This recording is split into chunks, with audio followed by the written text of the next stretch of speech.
Começa agora o BTcast. Teologia é nosso esporte.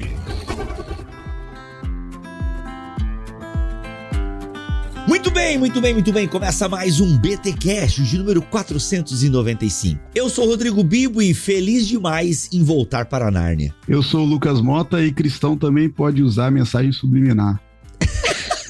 Não, cara, não incentiva, velho, pelo amor de Deus. Oi, eu sou a Rebeca e hoje a gente vai falar um pouquinho sobre aquele cara que foi do ateísmo às terras de Nárnia.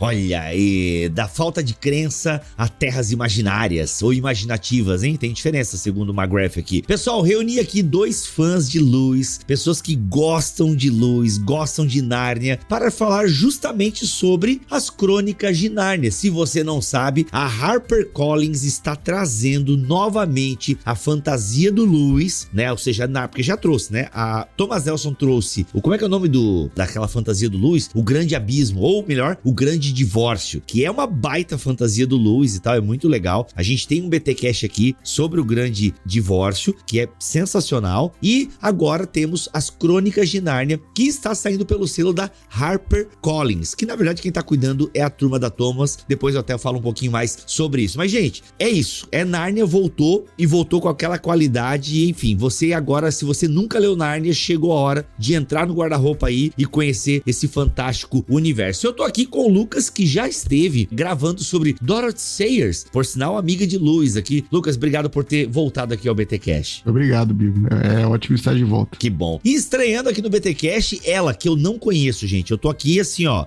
Vamos ver no que vai dar, porque quando, de repente, uma galera começou, chama a Rebeca. Gente, quem é essa Rebeca? Quem que é? Aí entrei, vi, menina crente, bacaninha, fala bem, bora lá ver qual é. Rebeca, quem é você? Se apresenta. Aliás, ô Lucas, eu esqueci de falar aqui, como tu já veio, esqueci de falar, mas o Lucas tem um perfil no Instagram, Cartas de Nárnia. Tudo que você quer saber sobre Nárnia, Lewis, tem lá no perfil do Instagram, que vai estar linkado aqui neste BTcast. Mas a novidade aqui é a Rebeca. Rebeca, quem é você, Rebeca? O que você tá fazendo aqui, Rebeca?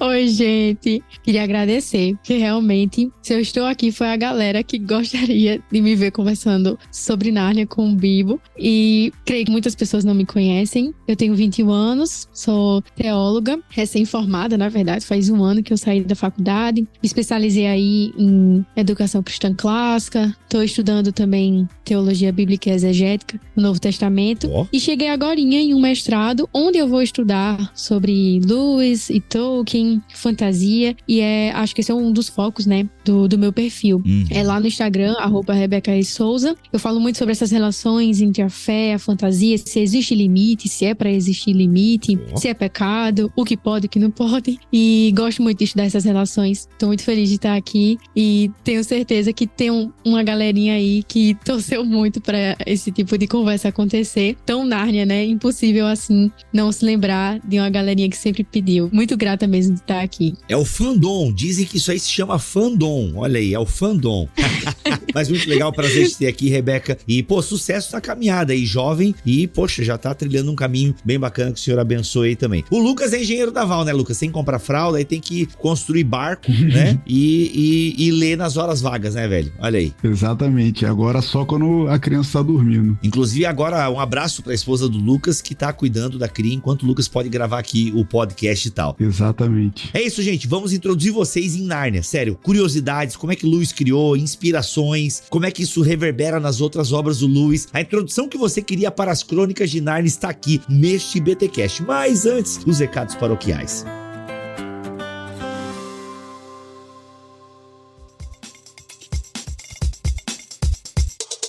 E nos recados paroquiais dessa semana, atenção que nós já temos 3 BTDs com data marcada e 2 deles você já consegue garantir o seu ingresso. Galera, dia 15 de abril de 2023, eu, Cacau Marques e Israel Mazakorati estaremos em São Paulo com o BTD Espiritualidade para uma Sociedade Cansada. Esse BTD que é oferecido pela Igreja Cristã Conselheira. E são poucas vagas, eu acho que só tem mais umas 20 vagas. Dia 15 de abril, tem tem 30 vagas. Dia 15 de abril, eu, Cacau e Israel Mazakorati num BTD ali em São Paulo, na Igreja Cristã Conselheira. Atenção Nordeste, atenção, 24 de junho, 24 de junho, espiritualidade para uma sociedade cansada. Dia 24 de junho, eu, Pedro Pamplona e Cacau Marques lá em Fortaleza. Já tem link para você se inscrever também neste BTD em Fortaleza, dia 24 de junho. Presta atenção, é o mesmo tema, só que a gente tá andando por vários lugares do país, ou seja, igrejas que estão promovendo esse evento, tá bom? Esse ano não tem mais data para promover BTD, tá bom, gente? Ano que vem a gente conversa, aí você manda e-mail para contato@bibotalk.com e a Camila te explica o quanto mais ou menos você vai gastar para organizar um BTD. É claro que BTDs eles têm entrada, né? A gente cobra um valor, então você não vai ficar no prejuízo, claro, desde que tenha gente. Nossa, gente, enquanto eu gravo esse recado paroquial, uma aranha está descendo bem na minha frente e saindo da minha câmera. Nossa, câmera, aranha, velho, vou deixar me picar, tô me sentindo muito Peter Parker, assim, que foi picado quando estava com uma câmera na mão. Meu Deus, gente, uma pausa aí, o Túlio vai botar uma música de consultório porque eu preciso matar essa aranha.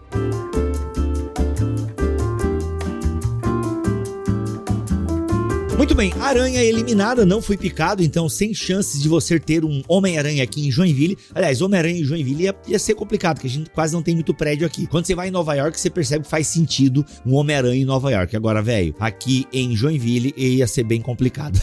Aliás, tem um filme do Homem-Aranha que até brinca com isso, né? Que ele tá num lugar que não tem onde ele jogar teia. Muito engraçado. Nossa, eu tô rindo muito aqui. Vamos lá, gente, então, ó. Tá anotando aí? Tá anotando? São Paulo agora, dia 15 de abril e Fortaleza, dia 24 de junho. Então, são BTDs organizados por igrejas, tá bom? Inclusive o lá de Fortaleza, organizado pela igreja do meu amigo pastor Sandro, tá? Então vai ser muito legal estar lá com o Pedro Pamplona e também o Cacau Marques. Agora, atenção para o BTD que eu organizo, que é o BTD Central, tá? Que é o BTD principal. Esse, nada, principal não é a palavra, vai, mas é o BTD que eu organizo, que é um pouquinho maior. Nós temos 300 vagas para este BTD e ele vai ser no dia 16 de setembro.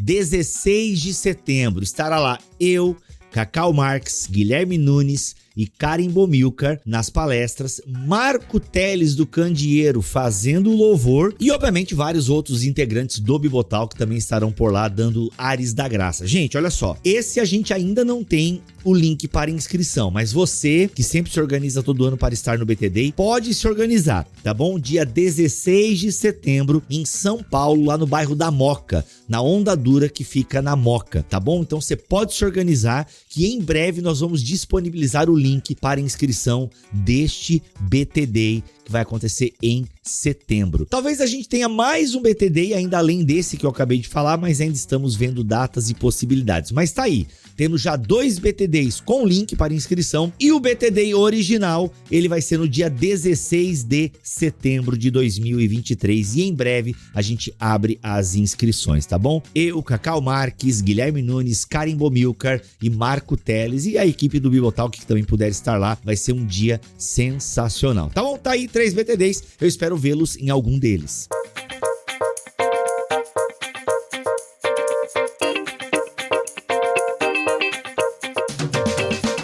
Uma galera me pergunta aqui no YouTube, isso é pra você que ouve o BTcast no YouTube. Nossa, Bibi, eu quero ajudar vocês, mas não tem a área de membros aqui. Gente, eu já fiz a área de membros uma vez no YouTube, mas não vale muito a pena, porque o YouTube fica com a maior parte do dinheiro que você doa. A maior parte, não é a maior parte, mas é muito, sabe? Então o que a gente tem? A gente tem desde 2015 um programa de mantenedores. É só você mandar um e-mail para contato@bibotalk.com e a Camila vai te dar algumas maneiras de você nos ajudar e nos abençoar financeiramente. Lembrando que quem é mantenedor do Bibotalk tem conteúdo exclusivo. Aliás, nessa semana sai um conteúdo exclusivo para mantenedores sobre apologética. Ó, os mantenedores já tiveram conteúdo exclusivo como o anticristo, quem é o anticristo, sobre divórcio, sobre oração, agora vai ter um sobre apologética e tantos outros conteúdos sensacionais. Tem um grupo no Telegram, onde a gente também tá por ali, compartilha algumas coisas, tem uma certa assessoria teológica também, a própria galera se ajuda. ajuda. E, é claro, sorteios de livros quinzenalmente. E olha, já sorteamos livraços ali, inclusive comentários bíblicos caros, né? Então vale muito a pena. Aliás, mas é o que eu sempre digo. Bibo, quais são as outras vantagens de ser mantenedor do Bibotalk? Olha, sinceramente são essas que eu acabei de falar, mas a principal delas é o quê? Estou ajudando um ministério que ilumina, estou ajudando um ministério que difunde boa teologia na internet. Essa é a sua principal motivação para ajudar financeiramente o Bibotalk. A gente agora tem o Cacau mais perto, então a gente contratou o Cacau algumas horas semanais, então tudo para oferecer uma experiência melhor para vocês. Tá bom, galera? Então, quer ajudar o Bibotalk, gosta do que a gente faz aqui, torne-se um mantenedor. É só entrar em contato @bibotalk.com. E-mail contato@bibotalk.com. Tá bom? Em 48 horas a Camila te responde. É isso, vamos para esse podcast que tá sensacional.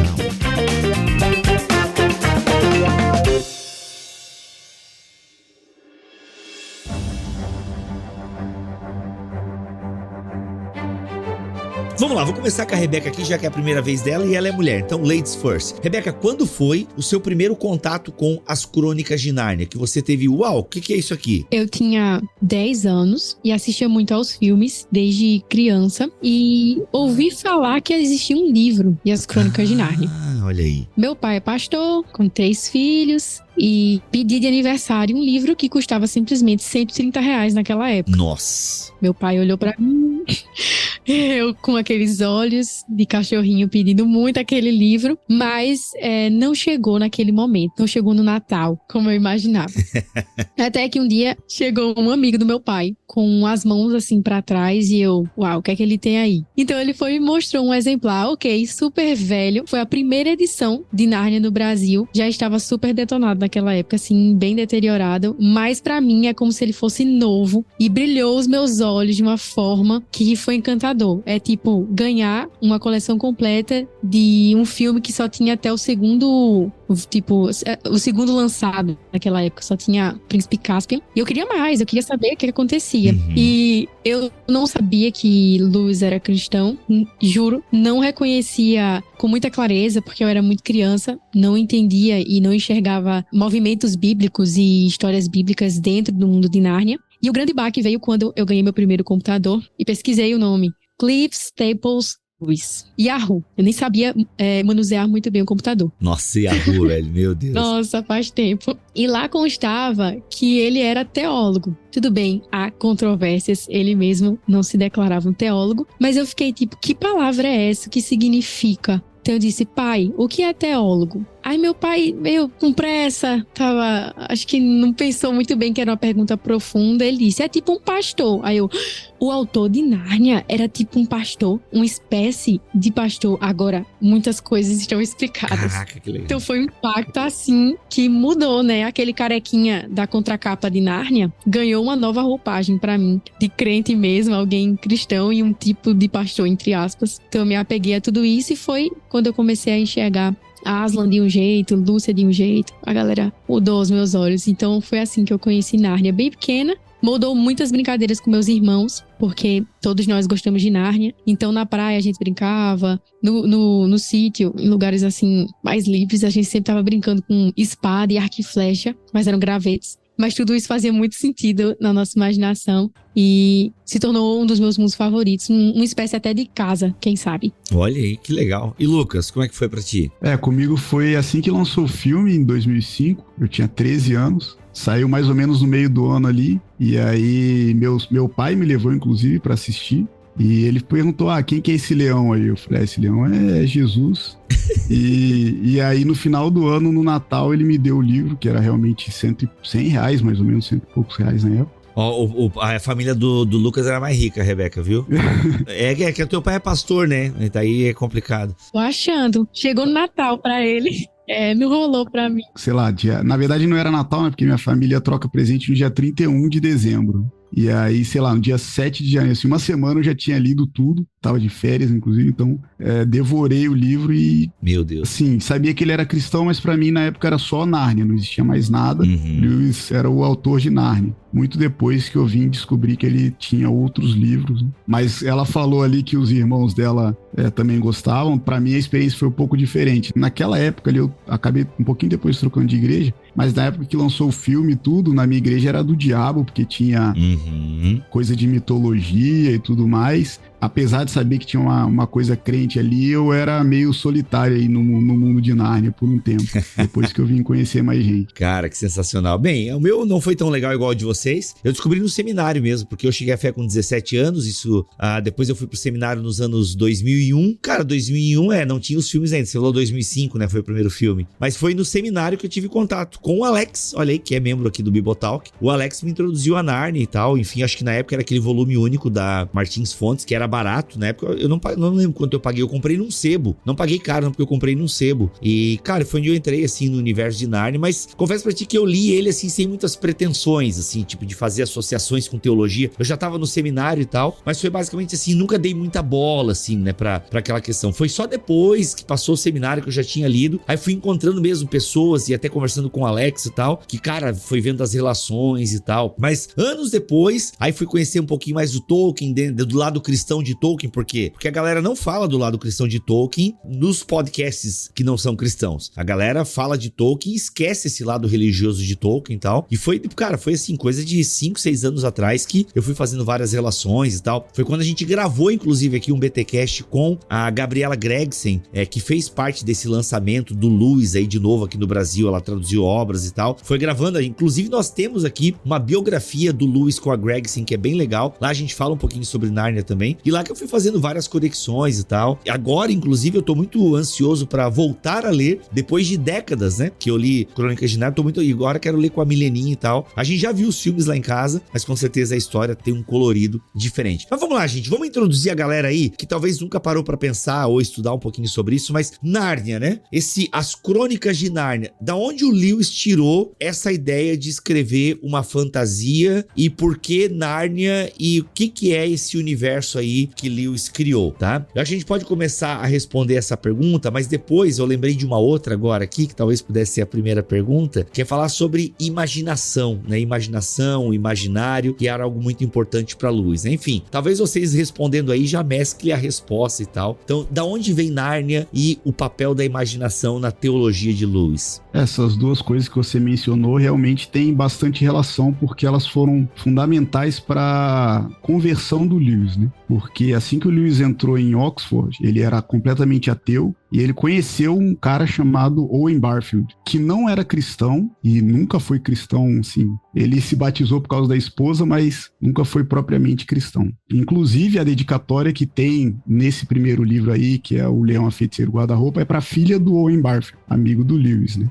E uma das coisas que o Owen Barfield convenceu o Lewis, que ali deu um passo muito grande na conversão do Lewis, foi acreditar que existia algo além do materialismo, né? Que a verdade estava além daquilo que os nossos sentidos, né, visão, olfato, enfim, podem apreender. Então existia algo, vamos dizer, espiritual, imaginário, algo além da natureza, né? Isso foi muito importante para o Lewis. De novo, Owen Barfield não era cristão, então ele não estava tentando convencer o Lewis a acreditar em Jesus, propriamente dito, né, nem nada disso, mas esse foi um momento importante para o Lewis, e é um momento importante aí no primeiro livro das Crônicas de Nárnia, o Leão, a Feiticeira e o Guarda-Roupa. Tem a discussão toda ali com a Lúcia, que ela entra no guarda-roupa e ela diz que foi para lá, e os irmãos dela, como é que isso é possível? Você tá imaginando coisa. E aí o professor Kirk ali, né, o Diggory, depois a gente vai descobrir isso, ele fala exatamente disso, né? Ele trata disso, como é que, por quê? O que impede você de acreditar que tem um mundo dentro daquele guarda-roupa? E é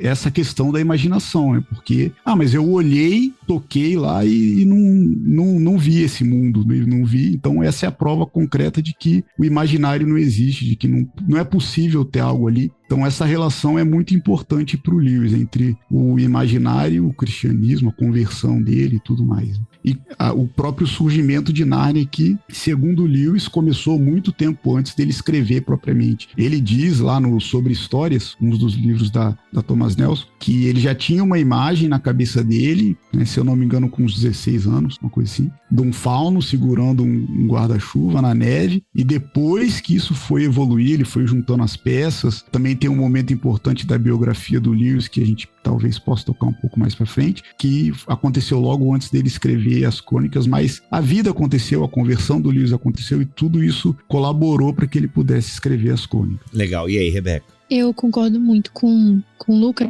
e a imaginação, no total, foi um tipo de combustível para que o próprio Lewis pudesse sobreviver à vida. A morte da mãe dele foi algo que o pegou, assim, de maneira fatal. Um dos ministérios, assim, ou legados que ele deixou é essa busca pela alegria. Ele tem frases muito fortes, assim, na biografia dele, surpreendido pela alegria e tal, que ele diz que, abre aspas, com a morte da minha mãe, toda a felicidade estabelecida, tudo que era tranquilo e confiável desapareceu da minha vida. Uau. E ele sempre usou a imaginação para viver. Então, a Irlanda, né, que é o berço do Lewis em si, ele enxergava com mais encanto do que ela realmente tinha. A casa dele era mais encantada do que realmente era. E isso também tocava no seu irmão, que vivia da mesma forma, e ele cresceu envolto nisso da imaginação. Tudo era um pouco mais encantado do que as outras pessoas realmente enxergavam. Creio que um momento chave que pode ter desencadeado e, enfim, talvez incentivado mais imagens de Nárnia, porque, como o Lucas disse, ele tinha imagens. A primeira imagem, como o Lucas falou, foi do fauno, tinha um cachecol vermelho, e isso foi florescendo. Acho que um livro que contribuiu muito foi o Fantasties, de George MacDonald. Era algo que ele leu em 1900, ele já era mais velho, e ele disse que foi tão forte o que aconteceu, foi tudo tão mágico e imaginativo, que foi quando ele realmente sentiu, tipo, eu acho que existe mais do que eu posso ver. Foi quando realmente ele cruzou a fronteira da imaginação. Ele usa essas palavras. E ele também usa um termo muito forte que eu uso quando eu vou me referir a Lewis. Ele diz que esse livro de George MacDonald batizou a sua imaginação. Então ele tem esses momentos na vida dele onde a imaginação dele triunfa sobre a existência que o ronda e as fronteiras meio que ficam mais próximas e ele finalmente cruza. É um momento assim que foi essencial para a conversão dele, e ainda bem que o Tolkien e vários outros elementos essenciais para a conversão entendiam, né, a imaginação como um caminho para esse fim. Eu acho isso realmente muito admirável na história do Lewis. Eu lembro inclusive do Ponte para Terabithia. Não tem um filme assim, que é a imaginação ajuda a menina a superar um trauma. Eu não lembro direito o que é o filme, se ela é doente, se ela era abusada, eu confesso que eu não lembro, mas vocês falando, eu lembrei agora desse filme. Inclusive ele entrou recentemente no catálogo de alguns serviços de streaming. Aí, Ponte para Terabithia ou Terabinte, agora não lembro, mas é justamente essa ideia, né, da imaginação e tal, como um escape muitas vezes da realidade e tal. Até eu não lembro se vocês leram já alguma coisa, mas eu tava vendo aquela biografia do McGrath, e ele até faz uma separação da palavra imaginação e imaginário, que agora não sei se vocês leram alguma coisa sobre isso, que tem ele faz uma certa diferença, Lucas, não sei se tu lembra disso. No capítulo 11, ele se detém nessa diferenciação, que para ele vinha do próprio Lewis. Isso. Ele dizia que Nárnia é um mundo imaginativo, não um mundo imaginário. Isso. Porque, na opinião do autor, ficava muito distinto que o imaginário é algo que foi imaginado falsamente, sem partir da realidade. Não, sem contrapartida, né? Ou seja... Isso, sem ter uma contrapartida. Eu acabei de abrir a página aqui também, Rebeca, achei aqui. Acho que essa ideia da contrapartida ela é fundamental, porque, ou seja, é algo que foi imaginado falsamente, sem ter uma contrapartida na realidade. Ou seja, é uma imaginação que não tem algo que reverbera aqui no nosso mundo, não tem um ponto de contato, isso, né? Isso. Legal. E essa opinião também tá no ensaio sobre contos de fadas do Tolkien. Eles partilhavam da mesma visão. O Tolkien, ele dizia que um conto de fadas verdadeiro, ele parte da realidade. Quando o conto de fadas não é convincente, ele é falso. A gente não pode encontrar deleite em algo que é falso, que parte de algo que não existe de fato e não é plausível, tipo isso. Isso, legal. Até ele fala aqui, ó, o imaginativo, ou seja, o imaginário é falso, né? Ele não tem uma contrapartida na realidade. O imaginativo é algo produzido pela mente humana em sua tentativa de responder a algo maior do que ela mesma, lutando para descobrir imagens adequadas da realidade. Cara, que sensacional.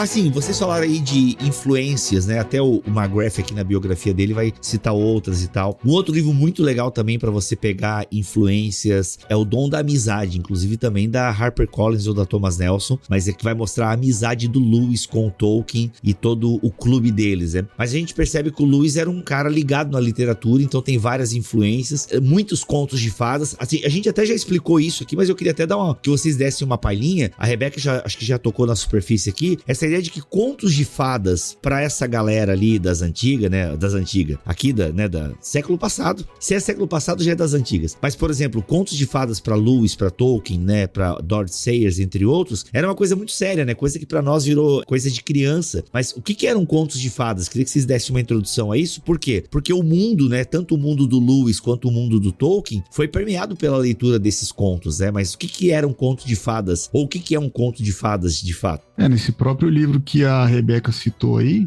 artigo, na verdade, né, que tá no livro Árvore e Folha, eu acho, se não me engano, da HarperCollins. Isso. O Tolkien vai tratar desse assunto aí, de como é que os contos de fadas acabaram se tornando histórias para crianças, né? E para todos eles, a questão era essa, a busca pela verdade. Eles estão interessados nisso, a busca pela verdade. O Tolkien, o Lewis, o Charles Williams, que fazia parte dos Inklings, todos eles, o Owen Barfield, eles estão interessados na busca pela verdade. A questão é que, de vez em quando, muitas coisas são difíceis de você explicar, de você colocar em palavras, de você falar. Esse é o tópico ali da biografia do Lewis, da autobiografia do Lewis, Surpreendido pela Alegria, porque ele fala isso, olha, eu li um livro e eu senti algo que eu não sei explicar, mas me conectou com alguma coisa que eu também não sei explicar, mas que eu quero mais disso. Eu não consigo explicar isso, eu não consigo escrever um tratado sobre isso, mas eu quero mais, eu tenho esse desejo. E o Lewis passou grande parte da vida buscando mais disso, que ele não sabia muito bem o que era. E em algum ponto ele descobriu, cara, muitas vezes eu vou encontrar isso em histórias mitológicas e em contos de fadas também. E em realidades, essas histórias que não tem uma descrição propriamente dita, mas tem algo acontecendo ali e tem uma realidade, tem uma verdade sendo dita que a gente, de alguma maneira, consegue apreender, consegue captar. E se alguém perguntar para você, explica aí o que você aprendeu, você fala, cara, eu não sei. E esse era o objetivo de Lewis com Nárnia. Esse era um grande objetivo de Lewis com Nárnia, de causar essa sensação de transformação, de você ter essa apreensão sem saber exatamente o que aconteceu. O Lewis, McGrath, ele diz assim que a cultura da Irlanda era marcada por uma paixão de contar e criar histórias. E isso era algo que a gente via o tempo todo na infância do Lewis, quando ele vai falar sobre as brincadeiras que ele tinha com o irmão. Mesmo com a mãe viva, né? Existe, por muito tempo, uma crença de que a morte da mãe do Lewis desencadeou isso da imaginação. Não, ele sempre foi alguém que imaginava e criava histórias. Ele tinha uma terra que ele criou quando ele era criança, que era tipo a terra dos animais. E o irmão dele também tinha. Era tipo a Índia, mas daí ele dava outro nome, com uma geografia meio diferente. E ele cresceu dessa forma, sendo apaixonado por mitologias e por contos de fadas. Quando chegou, principalmente perto da época que ele estava relutando a conversão, o Tolkien chamou ele para um papo. E foi algo muito conduzido pelo Senhor. Tô muito crente, eu creio muito nisso. Sim, claro. Certamente. Porque o Lewis, ele amava as histórias, como o Lucas falou. E contos e mitologias para ele tinham um valor imenso e eram verdade. Mas quando se tratava da conversão, havia uma certa dificuldade em tratar o evangelho e a história de Cristo como verdade também. Então o Tolkien começou a dialogar com ele sobre um mito que o Lewis gostava demais, e que inclusive o McGrath vai trazer como uma das histórias que fez o Lewis buscar a alegria, a grande missão da vida dele, buscar esse sentimento de eu quero isso, eu quero provar, eu não quero catalogar o que eu sinto, mas eu quero mais dessa sensação. E tudo isso veio a partir de uma história que ele leu, um verso que ele leu, do deus Balder. da mitologia nórdica. Caraca. E ele se encantou muito. Foi um dos 3 momentos que o Alistair, ele comenta que na juventude o Lewis foi pego por uma sensação flutuante que o retirou de si mesmo e ele queria mais e não sabia o que era isso. Então, a gente não tá falando mais sobre o Lewis que encontrou o Balder na juventude. A gente tá falando de alguém de idade que reluta em ver o evangelho como a verdade que ele encontra em outras histórias que ele tanto atribuía valor. Então, Tolkien diz, vê só, por que é tão fácil, por exemplo, acreditar em uma história sobre um herói que se sacrifica e assim salva a Terra toda, que no caso era o Balder, e é difícil entender que a história de Jesus Cristo tem um efeito ainda maior, porque é verdadeiro. E uma coisa não elimina a outra. Para você gostar do Balder, você não precisa descartar o ato salvífico de Cristo. Você romantiza tanto, Lewis, essa história do Balder, que se entregou para que a comunidade dele não morresse, não viesse o Ragnarok, que é uma história assim bem trágica da mitologia nórdica, porque é difícil fazer o mesmo com uma história que é verdadeira. Então foi ali que o Lewis fez uma frase muito célebre. Ele confessou de que Jesus Cristo era um mito, mas de todos os mitos, era o mais real de todos. E ele foi um tipo de confissão que... Ô, Rebeca, não é nessa conversa que tem a famosa frase,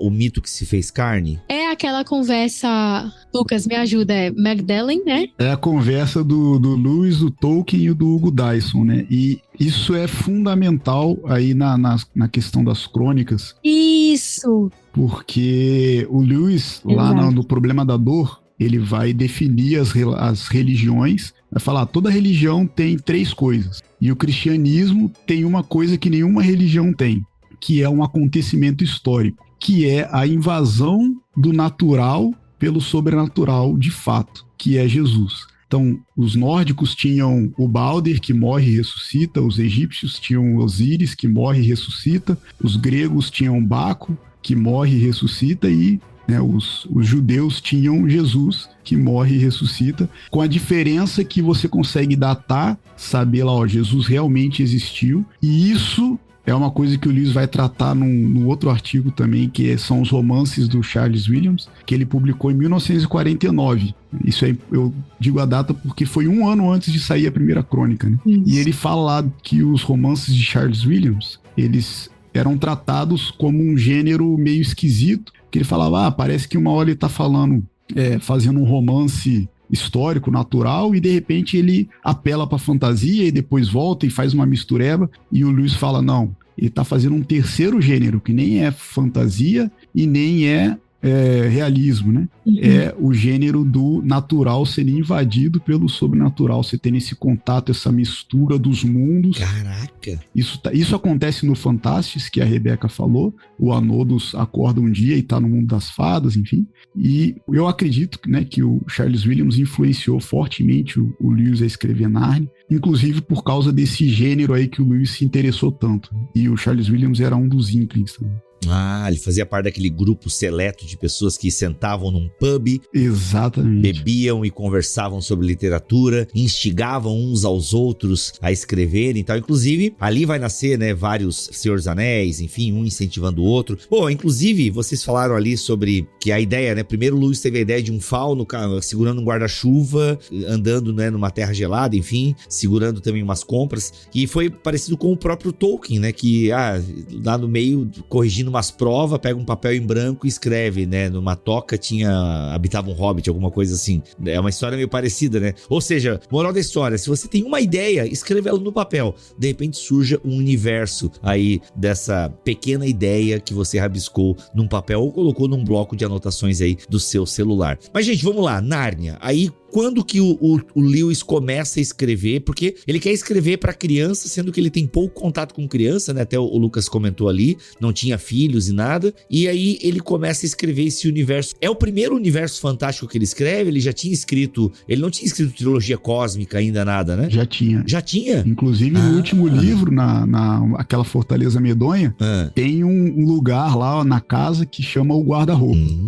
Então, eu acho que o Lewis já tinha alguma pretensão aí, alguma coisa na mente ligado a Narnia. Caraca, explica, gente, por que Nárnia fez mais sucesso que trilogia cósmica, será então, hein? Eu acho que, assim, tem a questão do momento do Lewis, que era o seguinte, naquele momento o Lewis já era famoso por escrever teologia, apologética e tudo mais. Eu acho que ele teve uma decepção um pouco na vida pessoal dele, porque alguns amigos acabaram se afastando de Jesus. As pessoas que conviviam com ele nunca se converteram. Algumas pessoas, né, que moravam na casa com ele e tal, acabaram não se convertendo e tudo. E teve o caso lá da Elizabeth Anscombe, que participava de um grupo de discussão de filosofia na faculdade, e ela meio que derrotou o Lewis num debate ali, e ele percebeu assim, cara, eu tô ficando para trás essa é a minha sensação, né? Acho que o McGrath fala um pouco disso.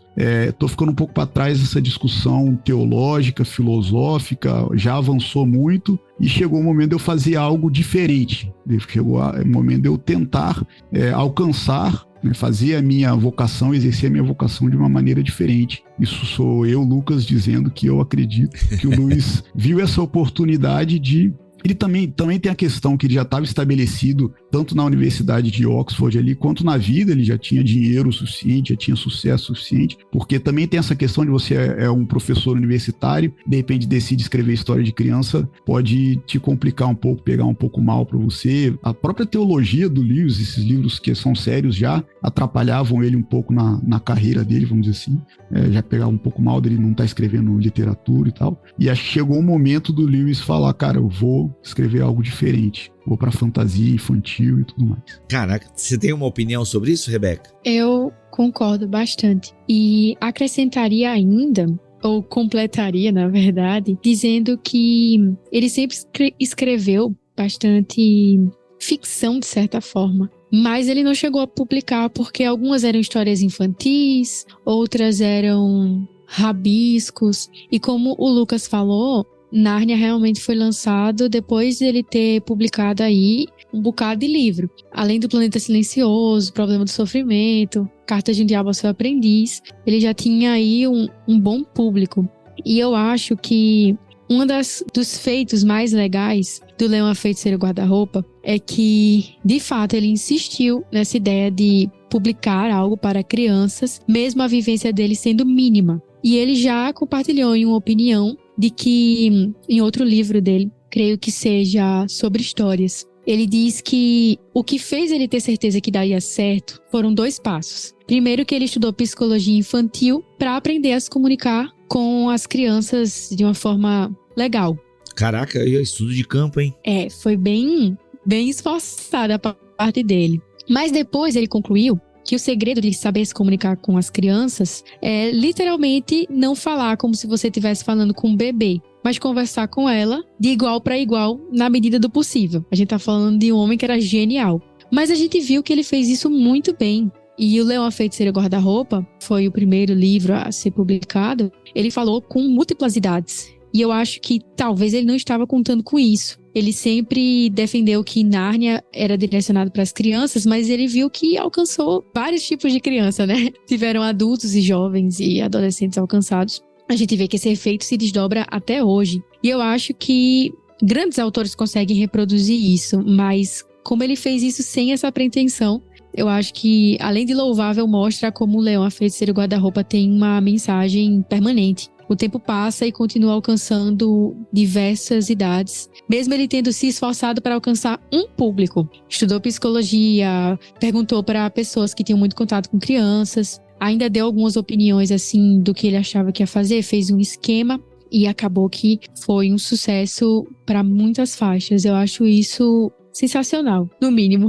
Com certeza. E essa história do Leão e da Feiticeira e Guarda-Roupa também aconteceu com Lewis na questão dele receber crianças durante a Segunda Guerra na casa dele. Ele também teve esse contato ali um pouco antes, né? A guerra acabou em 45. O primeiro livro saiu em 1950. Então ele teve um contato assim com crianças morando com ele e tudo. Essa questão do lançamento aí até tem uma ordem, né?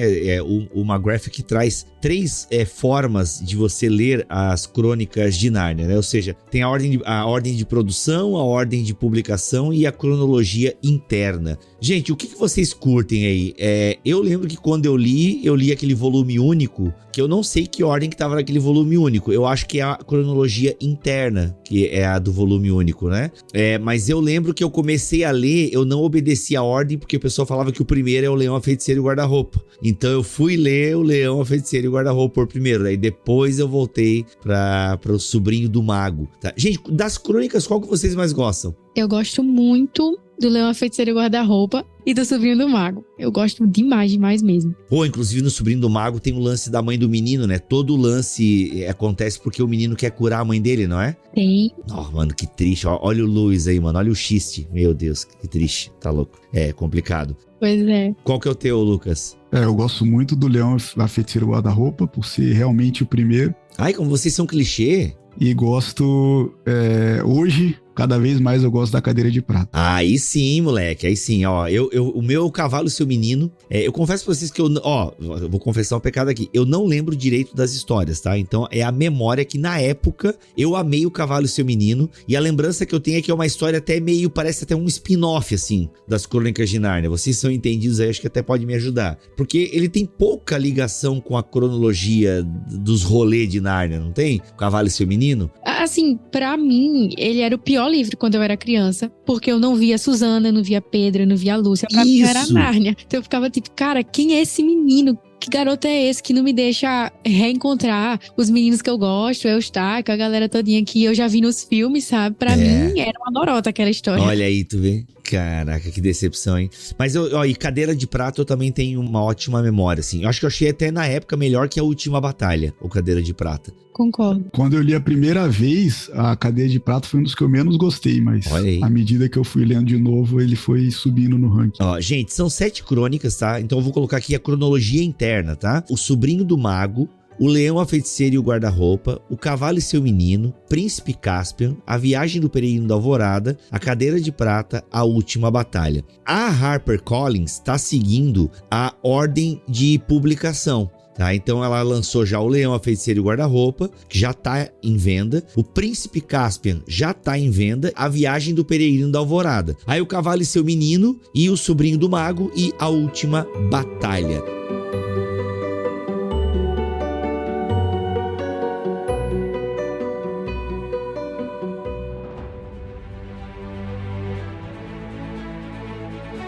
Gente, essa ordem de publicação e essa ordem de histórias, né?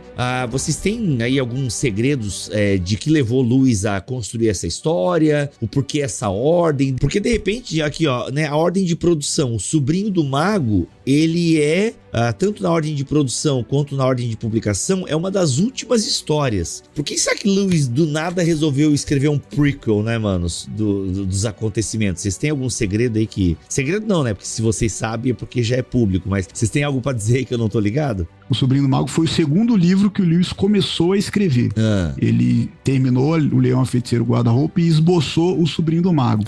Logo em seguida. Só que é um tema muito, como você falou, tem a questão da mãe do Lewis, tem a questão de que ele tinha que lidar com uma história sobre a mãe dele, que ele queria tocar nesse assunto. E ele acabou arrastando e sendo quase um dos últimos a serem terminados e lançados. Porque toca, né, cara? Toca na questão aí. Como vocês mesmos falaram, a morte da mãe foi uma parada bem marcante, né? Sobre o Sobrinho do Mago, tem 2 observações que o McGrath traz. Mas no final tem um consolo. Ele diz, a HarperCollins, em 2005, lançou as obras reunidas com o Sobrinho do Mago como a primeira crônica. E a declaração dizia o seguinte, na publicação: embora o Sobrinho do Mago tenha sido escrito vários anos depois de Lewis iniciar as Crônicas de Nárnia, ele queria que esse fosse o primeiro livro da série a ser lido. Então a HarperCollins tem o prazer de apresentar esses livros na ordem preferida do professor Lewis. Então, cara, isso dá um capital moral. Tipo assim, ele queria que o primeiro livro a ser lido fosse o Sobrinho do Mago.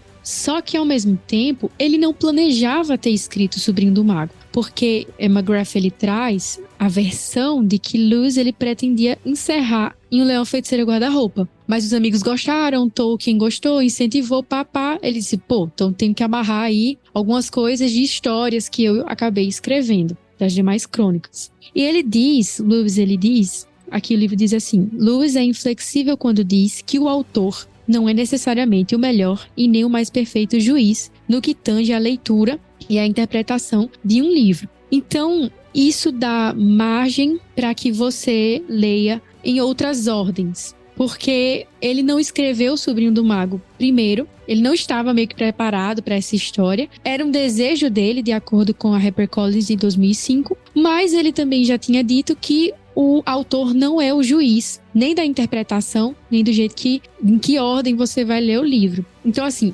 o McGrath também traz uma discussão de que se tu for ler O Sobrinho do Mago primeiro, tu já vai pro Leão, a Feiticeira e o Guarda-Roupa sabendo demais de Aslan. E o mistério é legal. Tipo assim, quem é esse leão? É pra ter medo? É pra gostar? O que é isso? Cara, é verdade, velho. Se bem que hoje, assim, mas aqui, a Rebeca aí falou uma coisa legal. Se você conhece pouco as Crônicas de Nárnia, se bem que com o filme, né, a coisa já ficou bem mais evidente, assim, né, tem essa peça cultural chamada cinema, e foram 3 filmes, né? O Leão, a Feiticeira e o Guarda-Roupa, O Príncipe Caspian e A Viagem do Peregrino da Alvorada. Seguiram a ordem de produção, achei isso interessante. Exatamente. Pô, uma pena que não deu certo, né, mano? Pô, a trilha sonora era boa, eu gostava dos filmes até, assim. Poxa, que pena. Mas enfim, e é legal mesmo você deixar O Sobrinho do Mago pra depois, assim, porque você vai ter, primeiro que você vai ver como foi criado o Narnia e tal, e é legal mesmo começar pelo Leão, a Feiticeira e Guarda-Roupa, porque você é introduzido uma boa história, como vocês puderam ver, a história preferida aqui dos convidados, e depois deixa mesmo O Sobrinho do Mago pra depois, pra você entender a origem desse universo e tal. Pô, realmente, acho que a HarperCollins acerta aqui, hein, em deixar O Sobrinho do Mago pra depois, ou seja, vai ser o penúltimo livro a ser lançado. Também acho. Sensacional. E tem muitos mistérios, né? O guarda-roupa vai ser só um guarda-roupa, o professor é somente um professor. Não vou dizer mais nada. Cara, é muito legal. Eu acho que em termos de ordens, pra mim, o mais importante é ler O Leão, a Feiticeira e o Guarda-Roupa primeiro e A Última Batalha por último. Os outros dá pra não ter uma ordem específica, assim. Mas essa questão do mistério faz muita diferença. Eu acho que o filme fez muito bem de lançar a ordem da publicação, que aí tu fica no mistério. Quem é esse leão? O que eles vão conhecer? E aí, no momento que ele chega, você tem aquele... É muito legal mesmo. Gente, pra gente finalizar o nosso papo aqui, tem, muito mais coisas, obviamente, pra gente falar. Até falei pra Harper trazer um livro do Colin Duryea.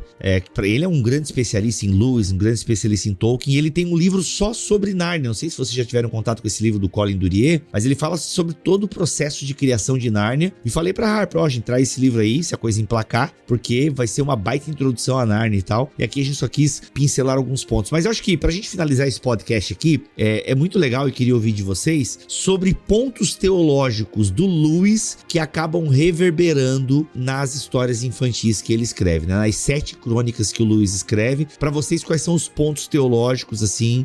Obviamente que vocês não precisam falar todos, mas, na minha opinião, esse ponto teológico que é do livro tal, que acaba reverberando aqui e tal. Por gentileza, o que é que vocês enxergam aí da teologia do Lewis nas crônicas de Nárnia? Eu ouvi, acho que foi inclusive num podcast seu, se eu não me engano, que alguém dizendo que o escritor escreve um livro e depois repete esse livro de maneiras diferentes, né, em outros assuntos, tal, trabalha a mesma coisa. E o Lewis, todos os livros dele têm relação entre si, tem muitas, e tinha uma preocupação, eu acho que alguns temas importantes com amor, educação, o mundo estava passando por uma transformação na educação.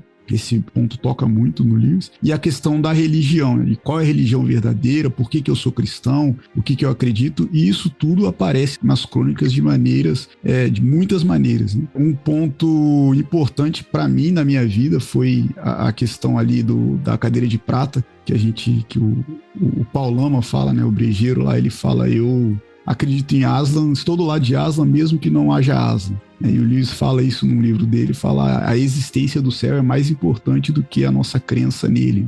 A existência de Jesus, a existência de Deus é mais importante do que a gente acreditar nele. Isso é uma questão muito profunda e que quando eu era criança eu nunca entendi claramente do que ele estava falando. E acho que até hoje eu não entendo muito bem, mas eu percebi ali, cara, isso é teologia, ao mesmo tempo que não é. Eu acho que se levar essa discussão para um seminário, você pode ficar horas lá conversando sobre isso, discutindo isso. E tem vários, né? A gente tem vários pontos. Tem a questão do cavalo e seu menino, que representa um pouco a história de Moisés ali, que é deixado no rio e depois volta para, de alguma maneira, salvar o seu povo.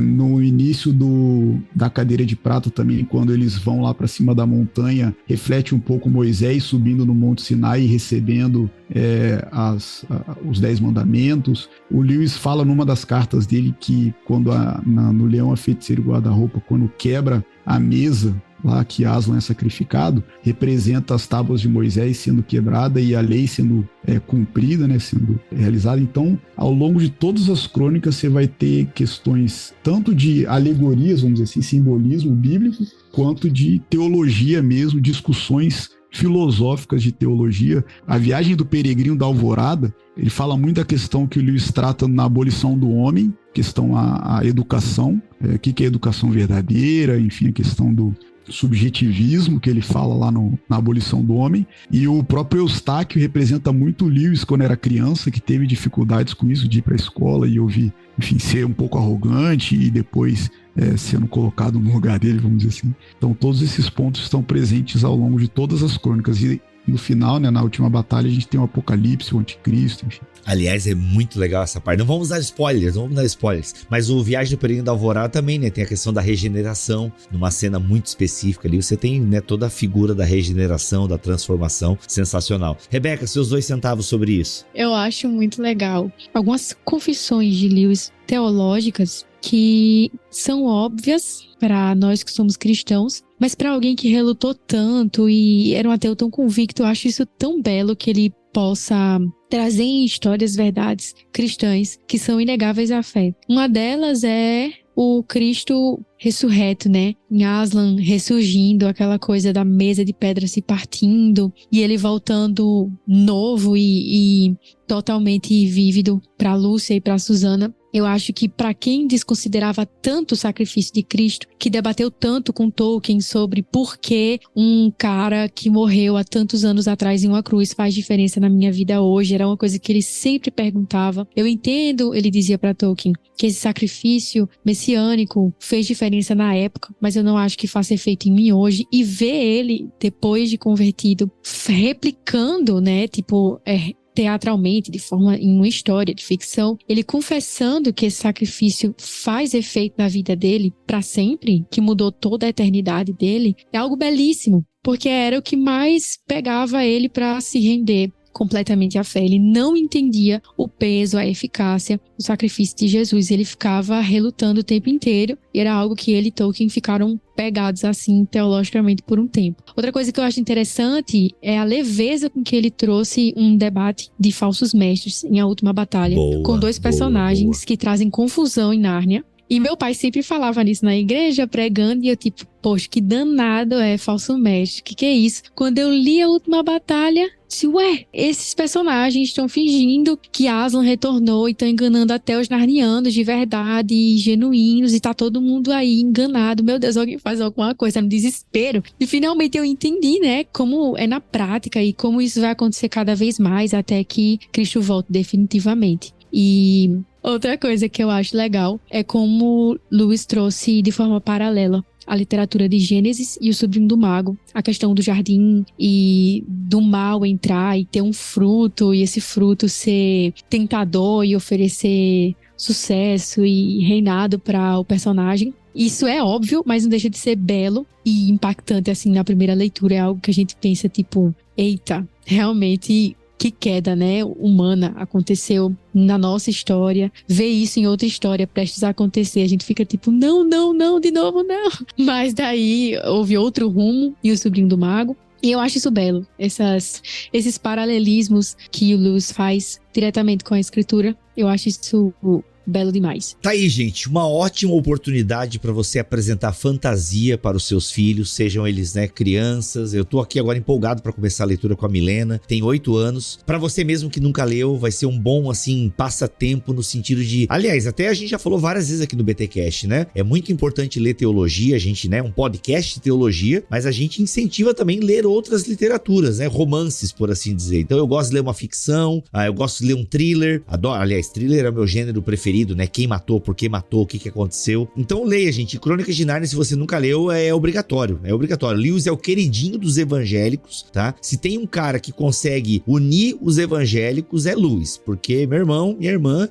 o cara é um anglicanão lá que, reformado gosta, arminiano gosta, pentecostal gosta, enfim, os anglicanos gostam, metodistas, a galera curte, menonita, todo mundo gosta do Lewis. Todo mundo discorda em algum momento do Lewis, porque ele foi um cara cara com vasta produção teológica, mas e Nárnia é a cereja do bolo. Nárnia é algo realmente muito querido que ele fez e é uma ótima maneira de você apresentar discursos e diálogos profundos, pode gerar grandes reflexões. Então leve Nárnia aí, entre em Nárnia, vá lá, e a HarperCollins já trouxe aí pra nós, já tem 3 livros, tem 2 publicados e já tá em 1 em pré-venda. Aliás, quando esse podcast sair, se bobear o Viagem no Peregrino da Alvorada, ó, a Rebeca tá se fazendo inveja, segurando os 2 ali já na mão. Meu Deus do céu. Eu só tenho o Leão, a Feiticeira e o Guarda-Roupa ainda. Então talvez quando esse podcast tiver sido lançado, talvez o Viagem no Peregrino da Alvorada já esteja disponível para pronta entrega. Por enquanto ele está em pré-venda. Mas gente, compra na pré-venda que chega, tá? A Amazon é muito honesta nesse sentido aí, porque o link que eu vou estar colocando é da Amazon. Lucas, muito obrigado pela tua presença aqui e te dou espaço para uma palavra final, caso deseje. Eu só quero agradecer mesmo a oportunidade, quem puder seguir a gente lá no Cartas de Nárnia, agradeço. E é isso aí, Bibo, até a próxima. Até a próxima. Rebeca, muito obrigado pela sua primeira vez aqui no BTcast, espero que dê certo com Ovelhas Elétricas, sei que você já está em negociação para gravar com o Erlan Tostes e sucesso na carreira aí também de estudante, mestranda, sensacional. E o seu recado final? Foi muito legal, gente, esse papo. Agradeço demais ao Biba, Lucas. É sempre muito bom a gente falar sobre Lewis, que abençoa tanto a gente por meio dessas histórias. Eu espero que abençoe vocês também. De verdade, essas edições da HarperCollins estão lindas. Eu tenho aqui já Leão, a Feiticeira, Guarda-Roupa e o Príncipe Caspian.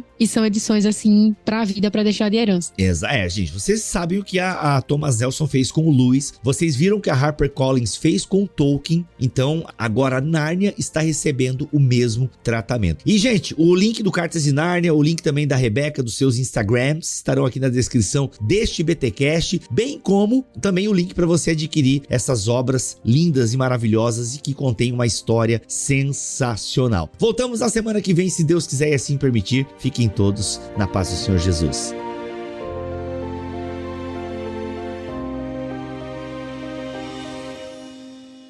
Este podcast foi editado por Bibotalk Produções.